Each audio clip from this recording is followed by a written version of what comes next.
नमस्कार. देवमाजावरती स्वागत आहे. आज आपल्याबरोबर श्री प्रशांत कुलकर्णी आहेत. दादा अचानक मला भेटले. तो किस्सा कधीतरी नंतर सांगेन की माझ्या आजोबांनी मला त्यांच्यापर्यंत आणून सोडलेलं आहे. तर ते का आणून सोडलंय ते आजच्या एपिसोडमध्ये कळेल, पण तो किस्सा आपण नंतर कधीतरी घेऊया दादांबरोबर. नमस्कार दादा. नमस्कार. तुमचा नर्मदा नावाचा चॅनल आहे. मराठीमध्ये देवनागरीमध्ये नर्मदा हा टाईप केला तर त्याच्यात भेटतो @नर्मदा. हो. तर आपण आज 2-3 गोष्टी घेणार आहोत. एक तर तुमचा जो ट्रान्सफॉर्मेशन झाला नर्मदा परिक्रमाच्या वेळेला, एक ते दुसरं की तुम्ही नर्मदा परिक्रमा च्या बद्दल म्हणजे तुम्ही किती वर्षापासून करत आहे, कारण तुमचे ब्लॉग्स आहेत ते गेल्या 2 वर्षापासूनचे ब्लॉग्स आहेत. तिसरं की जे नर्मदा परिक्रमाला जातात त्या लोकांना एक फोमो असतो, फिअर ऑफ मिसिंग आउट, की बाबा आपण याला जायलाच पाहिजे, ती लोक गेली आपण पण जाऊ शकतो. तर ते अख्खे महाराष्ट्रातून पूर्णच्या पूर्ण झुंबड जाते. तर त्या झुंबडीमध्ये आपण जाण्याच्या आधी आपण डूज अँड डोंट्स की आपण तिकडे जाऊन काय करावं, तिकडे काय करू नये. कारण रिझन असा आहे की ते पूर्ण तो परिसर जो आहे गरीब लोकांचा आहे. तिकडे हार्डली काही गोष्टी उगवतात आणि त्याच्यामध्ये इश्यू असा होतो की ती लोक हात खोलून मदत करतात, पण त्यावेळेला तुमची पण काही रिस्पॉन्सिबिलिटी असते परिक्रमावासियांची. तर त्याच्याबद्दल थोडस सांगा. नमस्कार. नर्मदे हर. देव माझाच्या सगळ्या वाचकांना माझा मनापासून नमस्कार. सगळ्यात पहिली गोष्ट, नर्मदा परिक्रमेविषयी काही बोलावं किंवा काय करावं काय करू नये हे सांगावं इतकी माझी योग्यता निश्चितच नाही. परंतु वाटेमध्ये जे काही साधू संत संन्यासी वैरागी जे भेटले किंवा जे सेवादार आहेत त्या लोकांकडनं जी माहिती मला मिळाली ती माहिती मी थोडीशी आपल्याला मांडायचा प्रयत्न करतो, किंवा जे मला माझ्या अनुभवातनं प्रत्यक्ष जाणवलं की हे करावं किंवा हे करू नये. मुळात बऱ्याच साधूंचा सहमत आहे आणि जे योग्य आहे एक प्रकारे, की नर्मदा परिक्रमा ही मुळात सांसारिकांसाठी नाहीच आहे. ती साधू संतांसाठी, उच्चकोटीच्या साधकांनी एक गुरुआज्ञेनं करायचं ते व्रत आहे, गुरुआज्ञेनं करायची ती उपासना आहे, ती मोठी साधना आहे. त्यामुळं हा परिक्रमाला गेला तो परिक्रमाला गेला म्हणून मी पण गेलो अशा पद्धतीनं जे परिक्रमा करतात, आकडेवारी आपल्याला सांगते बघा. म्हणजे 100 परिक्रमा असे जेव्हा परिक्रमा उचलतात वेगळ्या वेगळ्या स्थानांहून, जास्त करून ओंकारेश्वरला उचलली जाते परिक्रमा, तर त्यातले परत ओंकारेश्वरला येणाऱ्या लोकांची टक्केवारी पाहिली तर ती अतिशय नगण्य म्हणता येईल अशी आहे.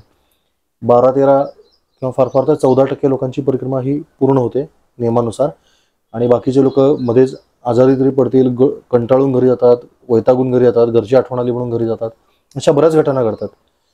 तर याचं महत्त्वाचं कारण हेच आहे की परिक्रमा कशासाठी हे मुळात आपण लक्षात घेतलं पाहिजे.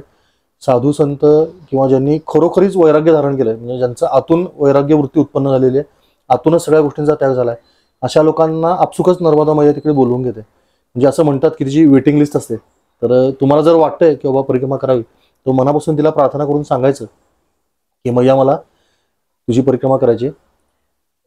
ती मग वेटिंग लिस्ट जी आहे, तिची जी प्रतीक्षा यादी आहे, त्यात तुमचं नाव समजा चुकून मागून गेलंच तर योग्य वेळ आल्यावर तुम्हाला आतून ते कळतं की आता चला आपल्याला बोलावणं आलंय, आणि मग ती परिक्रमा सुरू करावी. झालंय असं की अलीकडच्या काळात या व्लॉगर्समुळं किंवा जे नर्मदा परिक्रमामध्ये लोक मोबाईल वगैरे घेऊन जातात, तिथे शूटिंग करतात, तर ते शूटिंग्स आणखीन हे सगळं बघून किंवा काही पुस्तकं आहेत तर ते सगळं वाचून सर्वसामान्य लोकांचा कल नर्मदा परिक्रमेवर वाढलाय, आणि ही फार चांगली गोष्ट आहे. म्हणजे हे चुकीचं अजिबातच नाही. माझं असं मत आहे की इकडं तिकडं कुठेतरी भटकण्यासाठी किंवा पर्यटनासाठी जाण्यापेक्षा जर तुम्ही नर्मदा खंडामध्ये येऊन पर्यटन केलं तर ती खूप आनंदाची गोष्ट आहे. फक्त एक लक्षात घेतलं पाहिजे की परिक्रमा आणि पर्यटन, परिभ्रमण यात फरक आहे. आपण परिक्रमेला येताना परिक्रमेच्या नियमांनुसार किंवा परिक्रमेचं एक डोक्यामध्ये ठेवूनच तिथं आलं तर ते चांगले. परिभ्रमणाचे नियम जर तुम्ही तिकडे पाळलेत, म्हणजे जसं आपण आता हॉटेलमध्ये जातो, सुट्टी मला कुठे आपण जातो, गोव्याला गेलोय, दक्षिण भारतात गेलोय, तर आपण हॉटेलमध्ये जाऊन ऑर्डर देतो की मला आज काय इथे खायला, आम्हाला अमुक अमुक द्या. तर हे तुम्ही परिक्रमेमध्ये नाही करू शकत. इथे तुम्ही याचक आहात, इथं तुम्ही साधक आहात, इथं तुम्हाला अयाचित वृत्तीने जे काही भिक्षा म्हणून प्राप्त होईल ते घेणं आणि त्याचं भक्षण करणं, किंवा नाही मिळालं तर पुढे निघून जाणं, हे कर्म प्राप्त आहे. हे आपण लक्षात घेत नाही. अलीकडे काय झालं की विशेष करून शहरातले लोक जे आहेत, मोठ्या शहरातले लोक, मेट्रो सिटीज ज्याला म्हणतात, त्या भागातल्या लोकांचं हे वागण्याचा कल जास्त जाणवतो की आल्या मेनू कार्ड विचारतात की आज काय जेवायला, मग आम्हाला हे नको, आज आम्हाला पोळीच पाहिजे, की आम्हाला भातच नको, अमुक हवं अमुक नको. हे अशा पद्धतीचं बोलण्याची लक्झरी किंवा अशा पद्धतीचं बोलण्याची पद्धत ही नाही आहे आपल्या, म्हणजे साधकाला अनुरूप हे वर्तन नाही आहे. त्याचा त्रास सेवादारांना होतो. जसं तुम्ही म्हणलात की इथं बऱ्याचशा भागामध्ये नर्मदेकाठी तुम्हाला दोन्ही प्रकारचे भाग दिसतात. सधन भागही आहे की जिथं प्रचंड, म्हणजे आपल्या भारतातला बहुतांश गहू हा नर्मदा खंडामध्ये उगवतो. आज आपण जे काय सिहोर वगैरे गहू खातो ना, जसे की नर्मदा काठची गाव आहेत. आणि त्याचबरोबर असेही भाग आहेत की जिथं अक्षरशः पावसात उगवणारी थोडीशी बाजरी सोडून काही उगवत नाही. मग बाजरीची भाकरी आणि तिखटाचा गोळा असाच वर्षानुवर्ष त्या लोकांचा आहार आहे. असेही भाग नर्मदा खंडामध्ये आहेत. तर अशा ठिकाणी जे सेवादार आहेत त्यांना त्याचा त्रास होतो. जेव्हा तुम्ही म्हणता की आम्हाला आटाच पाहिजे, किंवा विशेषतः मध्य प्रदेशमध्ये परिक्रमासी त्यांना गहू तांदूळ खायची सवय नसते, तर ते म्हणतात की नाही आम्हाला आटाही चाहिए. तर ते थोडंसं मग त्या सेवादाराला वाईट वाटतं. त्याला दुःख याचं असतं की मी त्याला देऊ शकलो नाही. प्रत्यक्षामध्ये तिथं एक साधी काडीबिटी आणण्यासाठी सुद्धा 90-100 किलोमीटरची पायपीट करायला लागते घाटातनं, तेव्हा तिथं वस्तू येत असतात.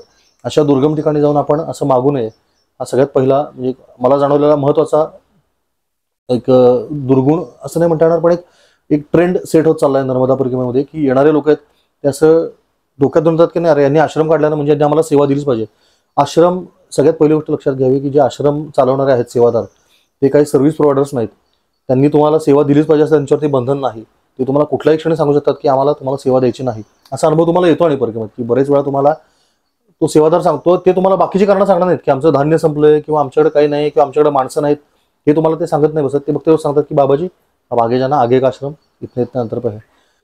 आणि त्याच्यामध्ये आणखीन एक सांगतो की अनेकांचं असं असतं की जर तिकडे कमोड टॉयलेट असेल तरच आम्ही आश्रमात थांबणार, अगदी अगदी. आणि नाही नसेल कमोड टॉयलेट तर सुनवून पण दाखवणारे लोक आहेत. हेच ते सांगतो ना, जे अलीकडे नर्मदा परिक्रमा मुळात ज्यांनी केली पाहिजे त्यांनी न केल्याचा हा परिपाक आहे. म्हणजे जे लोकांनी आजकाल काय झालंय, करून करून भागलो आणि देवपूजेला लागलो, अशा प्रकारची प्रवृत्ती समाजामध्ये पूर्वीपासून आहे ती, पण अलीकडं दिसते का, कारण आपल्याला हे युट्यूब आणि याच्यामुळे माहिती होतं की अशी माणसं पण येतात बाबा. तर हे प्रमाण वाढले अलीकडे. आणि मग जसं तुम्ही म्हणलास की फिअर ऑफ मिसिंग आउट, भीतीपोटी परिक्रमेला आलेले बरेच जण असतात. आणि आता सुदैवाने एक शूलपाणीची झाडी जी आहे ती ओंकारेश्वरवरून 90% परिक्रमा उचलतात. तर तिथून लगेचच एक 10-15 दिवसात ती झाडीचा भाग येतो. त्या भागात मी कधी कधी सेवेला जात असतो, तर त्यामुळे तो अनुभव मी अगदी जवळून घेतो की खूप मोठ्या संख्येनं परिक्रमासी येतात, ज्यातले पुढे बरेचसे गळून गेलेले असतात. पण ते जे पहिल्या 15-20 दिवसात त्यांना जो जोश असतो परिक्रमेचा, त्याच्यामध्ये ते काय काय प्रमाद करतात ते बघायला मिळतात. तर महत्त्वाचं, ज्यांना कोणाला परिक्रमा करायची आहे त्यांनी सगळ्यात पहिले एक लक्षात घ्यावं की आपली गुरुआज्ञा आहे का बघावं. जर आपल्याला गुरुतुल्य व्यक्तींनी सांगितलं की नाही तुम्ही परिक्रमा करा आणि एक साधना म्हणून करा, किंवा त्या अवस्थेपर्यंत आपण असलो पाहिजे. म्हणजे उदाहरणार्थ एखाद्या 3री-4थीतल्या मुलाला इंजिनिअरिंगच्या लास्ट इयरचा जर पेपर सोडवायला दिला तर त्याची जशी अवस्था होईल तशी मग त्या परिक्रमात आल्यावर त्यांची होते. कारण त्यांना मुळात जे साधनेसाठी लागणारे मूलभूत गोष्टी आहेत त्या त्यांनी केलेल्या नसतात, षड्रूपूर्ण विजय मिळवलेला नसतो, आणि मग अचानक तुम्ही परिक्रमेमध्ये येऊन पडता, मग इतरांना पण त्याचा त्रास दिला होतो. म्हणजे सोबत एक सगळ्यात पहिली गोष्ट, अजून एक महत्त्वाचा नियम सांगतो, नियम असा नाही पण तो परिक्रमेसाठी एक सुखकर गोष्ट अशी की एकट्याने परिक्रमा करावी. एक निरंजन, 2 सुखी, 3 में खटपट आणि 4 दुखी. हे अगदी खरं आहे. ही म्हण नर्मदा खंडामध्ये प्रचलित आहे आणि खरोखर आहे तसं. तुम्हाला जर खरोखर जर परिक्रमा करायची आहे, त्याचा आनंद घ्यायचा आहे, तर तुम्ही एकट्याने परिक्रमा करायचा प्रयत्न करा. तुम्ही एकटे नसता, तुमच्यासोबत नर्मदामाई अखंड असते. अनेक साधू संत तुम्हाला, अनेक सेवादार ग्रामस्थ खूप मदत करतात, प्रचंड मदत करतात. घरी तुम्हाला काय सेवा मिळेल अशी सेवा तिकडे मिळते. त्यामुळे अशी भीती बाळगू नये की माझ्यासोबत कोणी नाही तर मी कशी परिक्रमा करू. अगदी आनंदाने एकट्याने परिक्रमा करावी. त्यातनं मिळणारा आनंद हा अतिशय वेगळा असतो. दुसरा अजून एक प्रकार अलीकडे असा बघण्यात येतो की परिक्रमेचा मार्ग बदलत चाललाय. म्हणजे लोक कठीण आहे असं म्हणून हळूहळू हळूहळू सोपा मार्ग निवडतात. आजकाल तर महामार्गाने परिक्रमा करतात. याचा तोटा काय होतो? याचा तोटा असा आहे की तुम्हाला इथं नर्मदा मातेचं दर्शन होत नाही. ज्यासाठी तुम्ही परिक्रमेला आलाय, नर्मदा खंडातील सर्व तीर्थक्षेत्र ही नर्मदा मातेच्या काठावरती आहेत. तुम्हीच विचार करा, एखाद्यानं जर मंदिर बांधायचं ठरवलं नर्मदा खंडामध्ये, तर तो हायवेला मंदिर बांधेल का नर्मदेच्या काठी बांधेल? तर नर्मदा मातेच्या काठावरती सगळी मंदिर आहेत. जी पौराणिक स्थान आहेत, जी नर्मदा पुराणामध्ये ज्यांचा उल्लेख आहे, स्कंद पुराणात, रेवा खंडामध्ये, ती सगळी स्थानं नर्मदेच्या काठी आहेत. आणि त्या स्थानांचं दर्शन घेण्यासाठी, त्या स्थानामध्ये मिळणारा आध्यात्मिक लाभ घेण्यासाठी, तिथं असणारी स्पंदन अनुभवण्यासाठी, तिथं ज्या काही साधकांनी साधना केलेली आहे त्या साधनेचं बळ आपल्याला प्राप्त व्हावं यासाठी आपण परिक्रमा करतोय. तर हे जर तुम्ही महामार्गावर न चालला, जे आत्ता भूमी संपादन करून सरकारनं निर्माण केलं, तर तुम्हाला त्याचा लाभ मिळणार नाही. त्यामुळे शक्य होईल तेवढं आपण नर्मदा मैयाच्या काठाने चालावं. रस्ते आहेत आपल्याला, जो एक रस्ता म्हणून जी संकल्पना आहे की मोठा रस्ता असावा तसा रस्ता नाही, पण एक पाऊल ठेवता येईल एवढी वाट तुम्हाला सगळीकडे मिळते नर्मदेच्या काठी. तर तुम्ही काठाकाठाने जर चाललात ना, परिक्रमेचा आनंद जास्त मिळतो. आणि अजून एक लक्षात घ्या की सर्वच लोक रस्त्याने चालल्यामुळे हळूहळू आश्रमधारी लोक पण ना नवीन आश्रम स्थापन करताना रस्त्यांवर आश्रम स्थापन करतात. त्याचा तोटा कोणाला होतो? जे खरोखर काठाने चालणारे साधक आहेत किंवा जे साधू आहेत, नागा साधू आहेत, त्यांना नर्मदे काठी काही सेवा मिळत नाही. याचं कारण सगळे आश्रम हळूहळू बाहेर बाहेर शिफ्ट होत चाललेत, बाहेर बाहेर सरकत चाललेत. आणि त्याचा त्रास नाही म्हणता येणार, पण त्याचा प्रत्यक्ष अप्रत्यक्ष परिणाम जे खरोखर काठानी परिक्रमा करतात त्यांच्या जीवनावरती निश्चितपणे होतो. त्यामुळे शक्य होईल तेवढं आपण नर्मदा मैयाच्या काठाने चालावं, तिचं दर्शन व्हावं, तिचा स्पर्श व्हावा, तिचं रूप मनामध्ये साठवता येईल असे अंतरावून चालावं, किमान तिचा आवाज तरी कानावर पडेल अशा अंतरावून जरी आपण चाललो ना तरी परिक्रमेचा एक वेगळा आनंद आपल्याला मिळतो. आणि उन्हाळ्यामध्ये विशेषतः जर तुम्ही मैयाच्या काठाने चाललात तर तुम्हाला एक सुखद गारवा आहे. ते जे नर्मदा मातेचे जे बेसिन म्हणतात किंवा नर्मदा मातेचं जे पात्र आहे त्या पात्रातून चालताना एक सुखद गारवा, म्हणजे अतिशय थंड वातावरण त्याचं दुपारी 12 वाजता सुद्धा, तर तो गारवा अनुभवण्यासाठी आपण परिक्रमा केली पाहिजे. बऱ्याच लोकांना उष्णतेचा त्रास होतो, रक्त पडतं, बऱ्याच गोष्टी होतात. याचं कारण ते डांबरावरून चालतात. डांबर हे अतिशय घातक आहे, लक्षात ठेवा. उन्हामध्ये जेव्हा डांबर तापतं आणि त्याच्यावर जेव्हा तुम्ही चालता तेव्हा त्याच्या ज्या झळा असतात त्या अतिशय म्हणजे आयुर्वेदिकदृष्ट्या अतिशय त्रासदायक असतात, आहे शरीरासाठी कष्टदायक आहे. तर तुम्हाला तपच करायचं तर मैयाच्या काठाने चालावं. अनवाणी चालणाऱ्यांसाठी स्वर्ग आहे, कारण तिथं काटेरी वनस्पती फारशा नसतात आणि बऱ्यापैकी तुम्हाला मऊ माती मिळते किंवा उलसर माती मैयाच्या काठी असते. त्यामुळे काठाने चालावं, एकट्याने चालावं, अयाचित वृत्तीने चालावं, काही मागू नये, काही मागण्या करू नयेत की मला अमुकच हवं अमुकच नको, असं काही जे समोर येईल.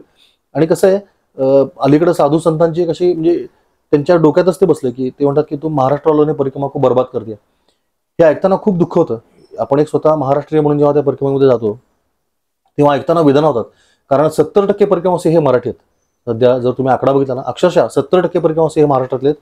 त्यातले सुद्धा म्हणजे महाराष्ट्राची लोकसंख्या ही पुणे, मुंबई, नाशिक, नगर हा जो एक असा चौरस आहे या भागात एकवटलेली आहे. त्यामुळे निम्मी लोकसंख्या या भागात राहते. 6 कोटी साधारण या भागाची लोकसंख्या आहे. महाराष्ट्राची लोकसंख्या 7-8 कोटी अजून उरलेली. तर एवढे सगळे लोक या भागात असल्यामुळे पुणे, मुंबई, नाशिक या भागातले लोक जास्त येतात परिक्रमेला संख्येमुळं. आणि मग त्या लोकांना एकंदरीत या सगळ्या 3-4 शहरातल्या लोकांमुळे संपूर्ण महाराष्ट्र बदनाम झालं की या गावातले लोक असे तसे.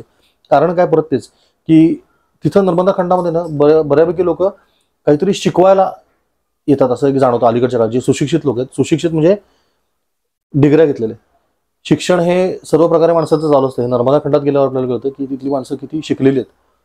पण डिग्र्या घेऊन सुशिक्षित झालेली लोक जेव्हा परिक्रमेमध्ये येतात आणि ते सांगतात की तुम्ही इथं संडास बांधा, तुम्ही असं करा, तुम्हाला हे केलं पाहिजे ते केलं पाहिजे, तेव्हा त्या सेवादारांना दुःख होतं. कारण तिथे येऊन सेवा देण्यासाठी त्यांना किती कष्ट होतात हे फक्त त्यांनाच माहिती आहे.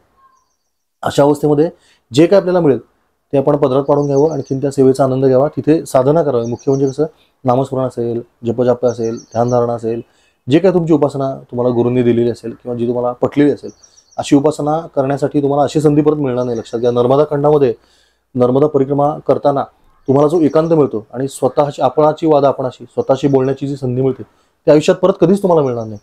ती संधी तुम्ही मोबाईल सोबत बाळगून किंवा घरीसारखे व्हॉट्सअप कॉल, व्हिडिओ कॉल करून किंवा तिथल्या लोकांशी अनावश्यक गप्पा मारून, सांसारिक गप्पा मारून, व्यावहारिक गप्पा मारून ती दौडू नये असं वाटतं.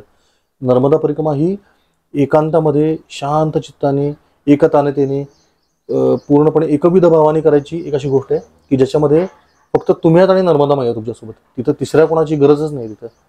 आणि तुम्ही जर हा भाव ठेवला, नर्मदा मातेशी एकरूप होऊन जर चालत राहिलात तर ती तुम्हाला पदोपदी मदत करते. तुम्हाला जे हवं ते ती आणून देणार, जागेवरती आणून देणार. हा विश्वास फक्त आपल्या मनामध्ये पाहिजे की नर्मदा माई आपल्यासाठी इथं कायम आहे, उपस्थित आहे असं.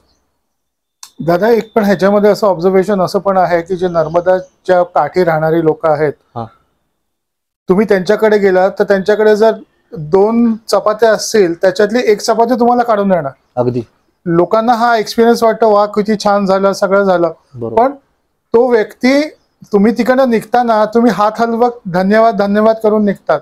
पण माझं एक असं ऑब्झर्वेशन आहे की तुम्ही अशा कुठे कोणाकडेही जाता, कोणाकडनं काही घेता, त्याचा मोबदला दिल्याशिवाय तिकडनं पुढे जाऊ नका. साधू असं सांगतात बरं का की परिक्रमेमध्ये जेव्हा तुम्ही कोणाकडनं सेवा घेता तेव्हा तुम्ही त्याचं कर्जदार होताय. म्हणजे तुम्ही ते कर्ज घेताय त्या माणसाकडनं आणि ते कर्जाची परतफेड तुम्ही यानं त्या रूपानं केली पाहिजे असं सगळे साधू सांगतात. आणि ते एका दृष्टीने खरंच आहे. विचार करा, ही जी माणसं आहेत त्यांनाही त्यांचे संसार आहेत, त्यांना त्यांची मुलंबाळ आहेत, त्यांना त्यांचे प्रपंच आहेत आणि त्यांना मोठे मोठे व्याप आहेत. असं नाही की सगळं त्यांना कुठून तरी मिळते आणि ते सेवा देत आहेत. त्यांना मनापासून तो भाव आहे की नर्मदा माते तुमची, एक लक्षात घ्या, की तुमची जी काही सेवा केली आहे ना, म्हणजे एक परिक्रमावासी म्हणून जेव्हा आपण जातो आणि लोक आपली सेवा करतात तेव्हा ते आपल्याकडे नर्मदा मैया प्रकट स्वरूपात आली आहे अशा स्वरूपात बघत असतात. ते तुमच्याकडे एक मनुष्य म्हणून, तुम्ही कुठल्या गावचे, तुमची जात कुठली, पंथ कुठला, काही बघत नाही. त्यांना फक्त अरे मैया आ जाओ. पुरुषांना सुद्धा मैया म्हणतात, मैया आ जाओ, आणि नर्मदा मातेची आम्ही सेवा करतोय असा त्यांचा शुद्ध भाव असतो. आता ही सेवा घेतल्यानंतर साधू संतांना ते शक्य होईल का नाही माहिती नाही, कारण त्यांनी मुळातच सगळ्या गोष्टींचा त्याग केला. पण जे गृहस्थी आहेत किंवा ज्यांना जे काही कमवत आहेत किंवा ज्यांना काही उत्पन्नाचा स्रोत आहे, अशा लोकांनी निश्चितपणे असा प्रयत्न करावा की नर्मदा खंडामध्ये जे कोणी असे मनापासून सेवा देत आहेत त्या लोकांना आपण मदत करावी. फुल ना फुलाची वाकडी. आजकाल ते कधी नव्हे ते जग इतकं जवळ आलेलं आहे आपलं. पूर्वीच्या काळामध्ये म्हणजे स्वामी विवेकानंदांना my brothers and sisters of America म्हणण्यासाठी अमेरिकेला जावं लागलं होतं. आजकाल इथं घर बसल्या मोबाईलवरती जर मी एक छोटासा शॉर्ट व्हिडिओ केला तर तो जगातले सगळे लोक बघतात. इतकं जग कनेक्टेड, इतकं जग जवळ कधी झालं नव्हतं आणि इतक्या संधी कधी उपलब्ध झाल्या नव्हत्या. याचा वापर वाईट लोकांनी वाईट कामांसाठी खूप करून घेतलाय. म्हणजे नको नको त्या गोष्टींचा प्रचार प्रसार या मोबाईलमुळे झालाय. पण चांगली जी लोक आहेत, जी सज्जन लोक आहेत, की ज्यांनी खरोखर काहीतरी चांगल्या विचारांचा प्रचार प्रसार करणं आवश्यक आहे, त्यांच्याकडनं हा फारसा वापर होत नाही. तो आपण करू शकतो. तुम्ही बसल्या बसल्या फक्त जीपे करा ना, त्या व्यक्तीला जीपे वर तुम्ही मदत पाठवू शकता. किंवा नसेल जीपे, त्याला जीपे चालू करून द्यायचं. एखाद्याकडे अकाउंटच नसेल त्या लोकांना, म्हणजे मला असे काही लोक भेटले होते, सांगाखेडा म्हणून गाव आहे तिथे, एक आहे लाल्याकीर, त्या लालबाईला बँकेत अकाउंट असं माहिती नव्हतं. मग जेव्हा त्याला ते अकाउंट काढून दिलं, जीपे चालू करून दिलं, आता त्याला मदतीचा चालू झालाय. म्हणजे असंही आपण जे आपल्याला शक्य आहे, जे आपण असे ठावे ते हळूहळू शिकवावे, शहाणे करून सोडावे अवघे जण. या पद्धतीने ज्या ज्या गोष्टी तांत्रिकदृष्ट्या शक्य आहेत त्या आपण त्यांना करू शकतो. ज्यांना प्रत्यक्ष जाऊन तिथं सेवा देण्याची गरज आहे. आजकालच्या काळामध्ये परिक्रमावासींची संख्या फार मोठ्या प्रमाणात वाढली. म्हणजे पूर्वी, आता तुम्हाला शिवलपाण्याच्या झाडीतलंच उदाहरण सांगतो, भाबरीचा जो आश्रम आहे तिथं दिवसाला 35-40 परिक्रमावासी यायचे. ते आता परिक्रमेच्या काळामध्ये म्हणजे दसऱ्याच्या नंतर साधारण 150 ते 250 दिवसाला असे परिक्रमावासी तिथे येतात. मग एवढ्या मोठ्या लोकांची सेवा करायला तिथं जर 2च माणसं असतील तर ते पुरेशी पडत नाहीत. म्हणून तुम्हाला जर शक्य असेल तर दिवाळीच्या सुट्टीमध्ये किंवा रजा काढून आठवडाभर, 4 दिवस, 5 दिवस, 2 दिवस मित्रांना सोबत घेऊन, आप्तेष्टांना सोबत घेऊन, मुलांना सोबत घेऊन, कारण त्यांच्यावरती हा संस्कार होतो, जर तिथं आपण सेवा करण्यासाठी म्हणून गेलात तर खूप आनंदाची गोष्ट आहे. परत सेवा करताना सुद्धा आपण कोणावरती काहीतरी उपकार करतोय असा भाव न ठेवता पूर्णपणे सेवाभाव मनामध्ये ठेवून आपण साक्षात परमेश्वराची, साक्षात नर्मदा मातेची सेवा करायची आपल्याला संधी मिळाली असा भाव मनामध्ये ठेवून जर आपण तिथं सेवा दिली तर ती देखील आवश्यक आहे. म्हणजे तुम्ही आर्थिकदृष्ट्या मदत करणे, धान्य किंवा वस्तुरूपाने मदत करणे, बांधकाम असेल किंवा अन्य काही इन्फ्रास्ट्रक्चर आहे ती डेव्हलपमेंट करण्यासाठी त्यासाठी मदत करणे, झाडं लावणं असेल, उद्यानं निर्माण करणं असेल, फळभाज्या लावणं असेल किंवा शिक्षण देणं असेल, तिथल्या लोकांचं आर्थिक सबलीकरण करणं असेल, जे तुमच्याकडे आहे जास्तीचं किंवा जे तुमच्याकडे ज्ञान आहे ते, आणि जे तिथं नाही आहे आणि जे तुम्हाला वाटते की जे तिथल्या विकासासाठी आवश्यक आहे, तर त्या सगळ्या गोष्टी आपण तिथं आवर्जून केल्या पाहिजेत. त्यासाठी तुम्हाला कोणी प्रत्यवाय करत नाही.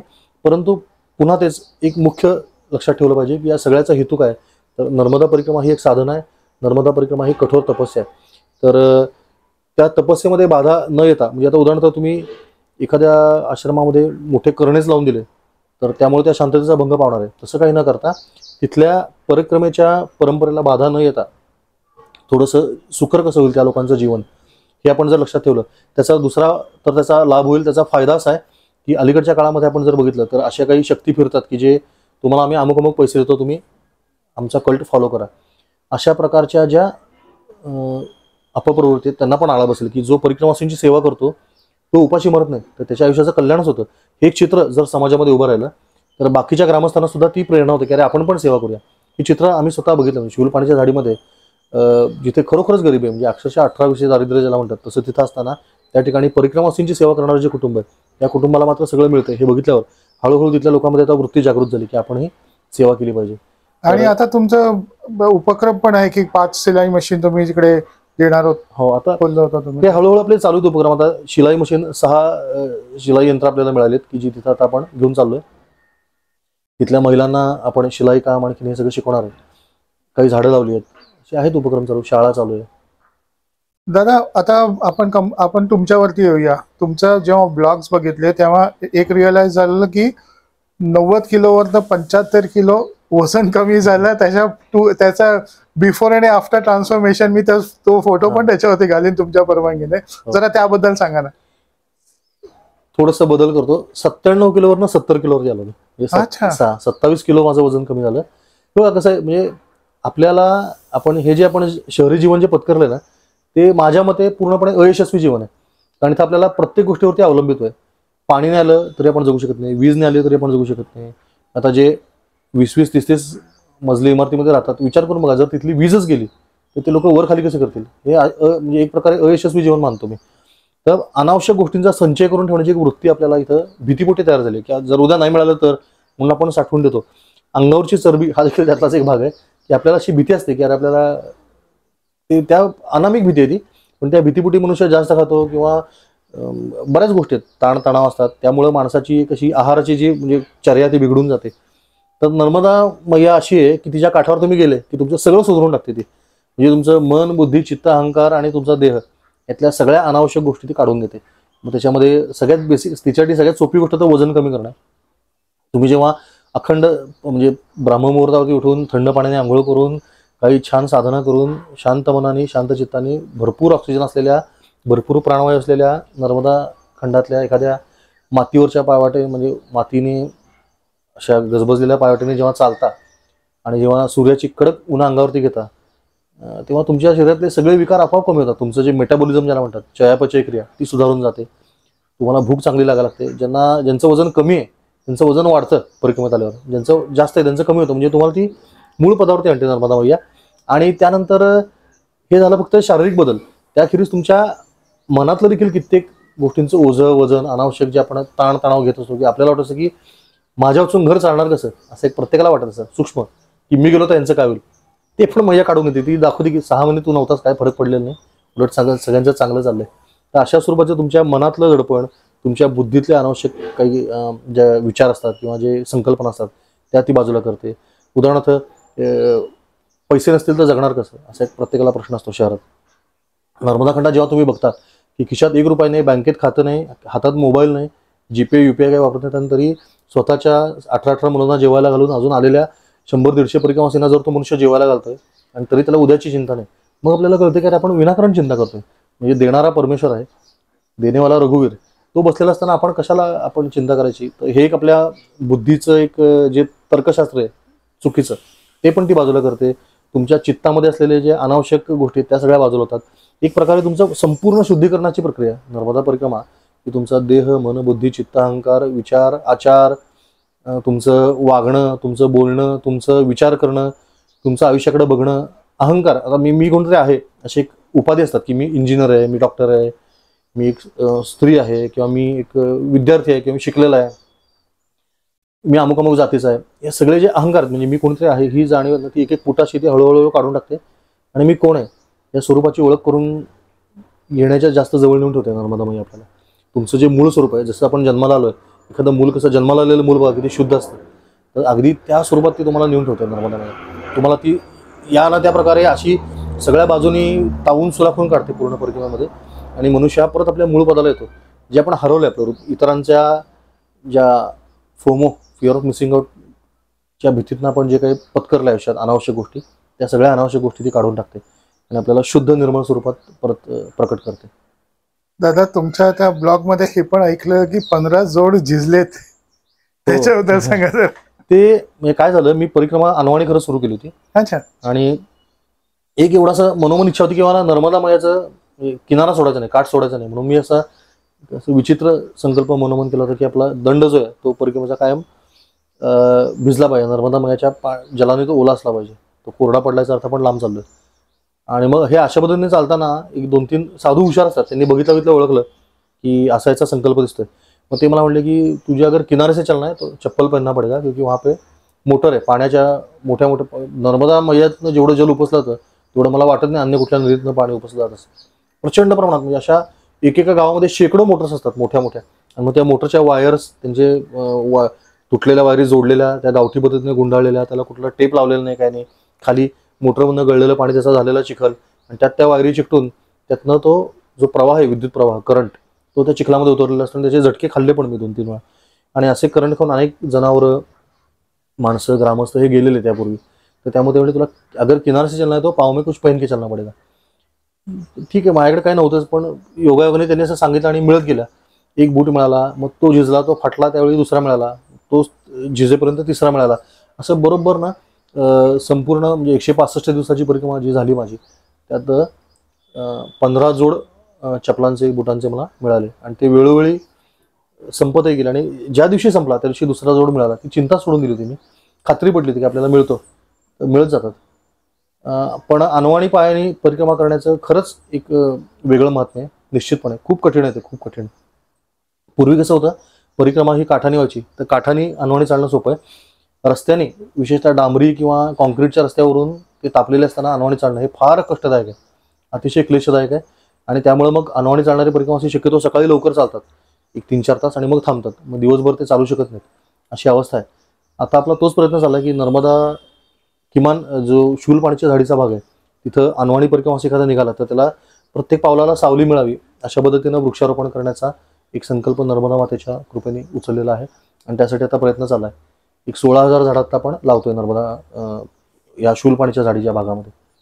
7-8 गावामध्ये आपली झाडं आता गेलेली आहेत लावायला. आणि आता प्रयत्न असा चाललाय की जो परिक्रमेचा मार्ग आहे त्या मार्गावरती अक्षरशः अशी जवळजवळ झाडं लावून त्यांची संरक्षणाची व्यवस्था करून ती जर लावली तर त्याच्या सावलीमधून एखादा साधू जेव्हा जातो अनवाणी पायाने तेव्हा त्याला पायाला सुखद गारवा मिळाला पाहिजे, अशी इच्छा आहे.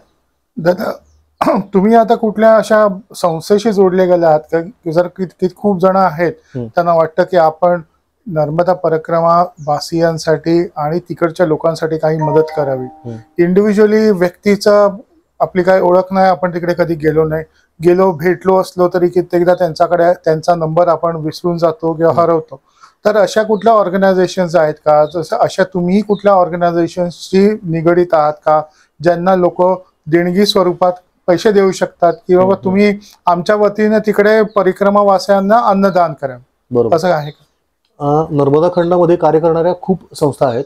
जे परिक्रमा केल्यावर मला लक्षात आलं की अरे खूप संस्था आहेत की ज्या विविध आश्रमांशी बांधल्या गेलेल्या आहेत आणि त्या त्या आश्रमांना त्या सेवा पुरवतात. मी मुद्दाम नाव घेणार नाही कारण एखादं नाव राहून गेलं तर त्यांना वाईट वाटेल, किंवा आहेत अशा अनेक नाव आहेत की जे मला माहिती पण नाहीत. पण खूप संस्था आहेत की ज्या नर्मदा परिक्रमा मार्गावरती लोकांच्या म्हणजे सेवेसाठी तिथं तत्पर आहेत. मला वैयक्तिक वाल्मिकी आश्रम म्हणून आहे, म्हणजे गोरा कॉलनीपासून एक 5 किलोमीटर नर्मदा मैयापासून बाजूला माखणेश्वर म्हणून स्थान आहे. तिथं वाल्मिकी आश्रम नावाचा एक 100-150 आदिवासी विद्यार्थ्यांचं वसतिगृह गेले म्हणजे अनेक दशकं एक महाराज चालवतात. कमलाकर महाराज म्हणून आहे. त्यांचं वय आता 80च्या पुढे, 82 वगैरे. तर ते मला म्हणले होते की तुला जर, त्यांनी 2 दिवस ठेवून घेतलं होतं, त्यांचं पूर्ण मी कार्य ते सगळं अभ्यासलं. ते म्हणले की तुला कुठलंही कार्य जर भ्रष्ट करायचं तर ट्रस्ट स्थापन कर. हा त्यांचा एक साधू जीवनातला त्यांचा अनुभव आहे. ते म्हणले की तुला कार्य करायचं का संस्था चालवायची आधी ठरव. संस्था चालवायची म्हणलं की ट्रस्टी आले, मग त्याचे विश्वस्त आले, मग विश्वस्तांचे तिघांचे 3 विचार, मग ते सगळं एकत्र करणं, मग त्यातून ह्या सगळ्या भानगडीत न पडता तुला कार्य करायचं ना, तू काम सुरू कर, नर्मदा मैया तुझ्या पाठीशी उभी राहील, असं ते मला म्हणले होते. तर तो अप्रोच मला पटला त्यांचा. आणि आता सध्यापर्यंत ते असा अनुभव येतो की ते योग्य आहे. पण अशा अनेक संस्था देखील आहेत की जिथं खरोखर एकदिलाने सगळे विश्वस्त काम करतायत आणि मोठी मोठी कामं उभी करतायत. अशा अनेक संस्था आहेत. तर अशा कुठल्याही संस्थेला आपण जर मदत केली तर ती नर्मदा खंडापर्यंत नक्की पोहोचते. आपणही म्हणजे आपला जो माझी नर्मदा परिक्रमा म्हणून ब्लॉग आहे, ते एका बाजूला मी मला जे असे वाटले की सेवादार आहेत नर्मदेकाठी आणि ज्यांना मदतीची खरोखर गरज आहे, म्हणजे कुठल्या संस्थेचा त्यांना पाठिंबा नाही किंवा पाठबळ नाही, अशा लोकांची यादी करून त्यांचे अकाउंट नंबर, त्यांचे जीपे नंबर असे टाकलेले आहेत. ते बघून तिथं लोक मदत करू शकतात, करतही आहेत. परंतु संस्था अशा अनेक आहेत आणि आपल्यालाही जर असं काही कार्य करायची इच्छा असेल तर आपल्या ओळखीच्या कोणाची संस्था असेल तर आपण त्याच्याशी जोडले जाच. परंतु त्याहीपेक्षा आपण स्वतः जर नर्मदा खंडात कधी आलात, कुठेही जावा, नर्मदा खंड अतिशय मोठा आहे. त्या 3600 किलोमीटरच्या टप्प्यामध्ये कुठल्याही एका गावामध्ये जाऊन जर तुम्हाला असं जाणवलं किंवा मैयाच तुम्हाला बुद्धी दिली की इथे जा, तिथं तुम्ही जरी मदत केली, त्या एखाद्या आश्रमाशी बांधले गेलात, जोडले गेलात, तरी सुद्धा खूप आवश्यक आहे. म्हणजे असं किती सोपं आहे बघा. नर्मदा खंडामधले एक म्हणजे 365 आपण असं डोक्यात धरू की 365 आश्रमांना 365 दाते मिळणार नाहीत का? दरवर्षी लाखो लोक परिक्रमा करतात. त्यातले 365 तरी असे समर्थ लोक आहेत की जे एखादा आश्रम सांभाळू शकतात. असा प्रत्येकानं एक जरी आश्रम सांभाळायला घेतला किंवा त्यांना जे काय हवंय नको तेवढं पुरवायचं आणि त्यांना स्वयंपूर्ण करायचं किंवा स्वावलंबी करायचं, असं जर केलं ना तर संपूर्ण नर्मदा परिक्रमेचं चित्र नक्की बदलून जाईल असं वाटतं. अर्थात साधू संतांना त्या सेवेची गरज नसते, पुन्हा एकदा सांगतो, ते त्यांच्या पद्धतीनंच परिक्रमा करतात. परंतु अलीकडे संख्या वाढत चालली आहे परिक्रमावासींची आणि एक जो क्लेश वाढत जातो की अरे काय आहे, आम्हाला सेवा मिळत नाही, किंवा आश्रमधाऱ्यांवर सुद्धा एकदम लोड येतं की एकदम 250-300 परिक्रमावासी आले, आता काय करायचं. आता बिठीतलाईचा आश्रम आहे, बिठीतलाई आश्रमामध्ये दिवसाला 2,500 लोक येतात, विचार करा. बसने जाणारे, गाड्यांनी जाणारे, सायकलनी जाणारे, पायी जाणारे सगळे परिक्रमाचे नावेने जेव्हा ते जागेश्वर जेट्टीला उतरतात तेव्हा एकदम 2000-2500 लोकांचा जमाव तिथे येतो. म्हणजे तिथं सेवा देणाऱ्यांवर किती ताण असेल. रघु महाराज म्हणून सेवादार आहेत तिथे, खूप अप्रतिम सेवा. तर ती किती कठीण आहे विचार करा. म्हणजे एवढ्या लोकांचं भोजन आणि त्यांना सगळ्यांना ते गोड जेवायला घालतात. मिठीतल म्हणजे गुलाबजाम, सगळ्यांना जे गुलाबजाम असतात. तर हे कठीण आहे सेवा. तर त्यामुळं आणि तरी त्यांना जे काही मिळतंय धान्य वगैरे त्यातनं ते अजून लोकांना वाटतात. जर उरलं, आपण यथेच्छ जेवण आहे, उरले ते अन्न वाटणे, परंतु वाया दवडणे हा धर्म नव्हे. याप्रमाणे अगदी ते उरलेलं अन्न सगळं वाटून टाकतात. तर तसं आपण हे निश्चितपणे करू शकतो. नर्मदा खंडामध्ये अनेक ठिकाणी सेवेची गरज आहे. आता ती नक्की कुठे आहे हे जाणून घेण्यासाठी आपण जर प्रत्यक्ष गेलो तर ते अधिक चांगलं. किंवा आपल्याला अनेक परिक्रमा असे आपल्या परिचित असतात, त्यांना जरी तुम्ही विचारलं की कुठल्या आश्रमात मदतीची गरज आहे असं तुम्हाला वाटतंय, त्या आश्रमाशी जर तुम्ही जोडले गेलात, बांधले गेलात, तर त्या नर्मदा खंडातल्या लोकांना त्याचं खूप अप्रूप आहे, त्याचं खूप स्वागत करतात ते, असा अनुभव आहे. दादा, आज तुम्ही आम्हाला वेळ दिला, खूप खूप धन्यवाद. नर्मदे नर्मदे हर. नर्मदे हर.